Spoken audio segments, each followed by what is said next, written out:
Sobat Kairos yang dikasihi Tuhan Yesus Kristus, firman Tuhan yang menjadi renungan bagi kita saat ini tertulis dalam 2 Samuel 22 ayat 3. Demikian bunyinya. Allahku gunung batuku, tempat aku berlindung, perisaiku, tanduk keselamatanku, kota bentengku, tempat pelarianku, juru selamatku.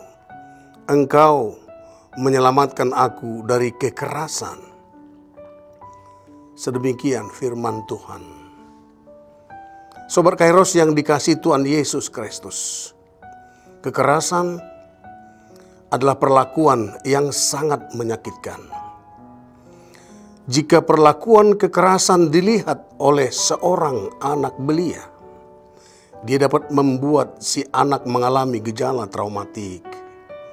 Perlakuan kekerasan bisa dilakukan siapa saja dan kepada siapa saja. Memukuli atau menumbuki pohon pisang hingga tumbang, seperti yang diviralkan di Binjai. Ini kekerasan terhadap tumbuh-tumbuhan. Pemotongan puluhan kerbau dengan menebas lehernya hingga putus di depan publik di suatu kampung dan menjadi budaya kehormatan di Toraja. Sesungguhnya ini kekerasan terhadap ternak.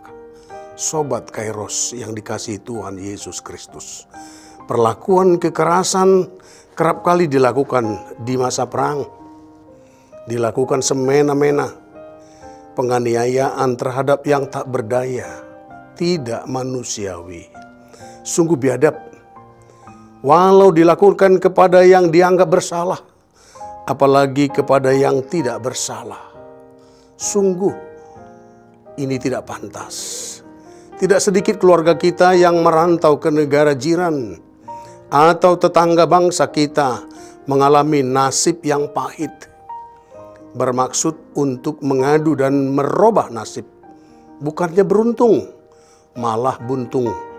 Bukannya pulang bawa penghasilan, malah tidak pulang-pulang dan tidak diketahui di mana. Ada modus panggilan untuk pekerjaan baik, tapi ternyata adalah tindak pidana pencurian orang. Diantar pulang dengan hormat, padahal sudah dilucuti sebelumnya dengan sangat bejat.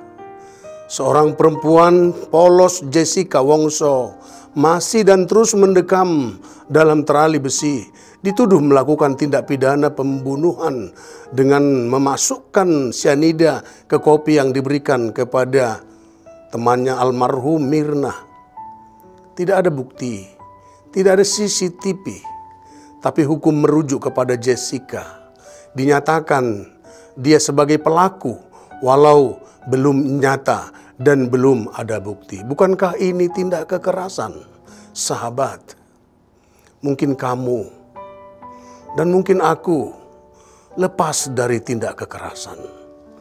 Lalu kita sangat bersyukur dan mengatakan Tuhan melindungi sehingga gagal atas kekerasan itu. Bagaimana dengan orang-orang yang bernasib malang dan menjadi korban kekerasan? Apakah mereka tidak dilindungi Tuhan? Apakah Tuhan tidak mengasihi dia? Daud bukan mau mengatakan bahwa lebih beruntung dari orang lain. Dia juga mengalami nasib pahit. Bahkan dia harus berpura-pura gila. Keluarganya sendiri, anak-anaknya menginginkan kematiannya. Di rumahnya sendiri, dia takut dan gelisah. Padahal dia adalah raja. Mungkin hal yang serupa dengan orang-orang yang dipenjara. Mengapa mereka kabur? Padahal di tempat itu seharusnya mereka dibina dan dibentuk kembali menjadi manusia yang baik dan yang seutuhnya. Tapi mereka memilih kabur. Mungkin mereka sudah tidak tahan terhadap kekerasan yang berlaku bagi mereka di tempat itu. Sobat Kairos yang dikasihi Tuhan Yesus Kristus, kita semua terpanggil untuk membuat diri kita berada dalam perlindungan Tuhan. Dia harus menjadi benteng dan kubu pertahanan kita dalam berbagai hal, dalam cobaan dan godaan, termasuk godaan diri. Begitu juga terhadap lawan dari luar. Tetaplah di dalam Tuhan, hingga kita sampai menuju keselamatan akhir. Tetaplah kuat di dalam Tuhan. Selamat beraktivitas Sobat Kairos. Tuhan Yesus memberkati. Amin.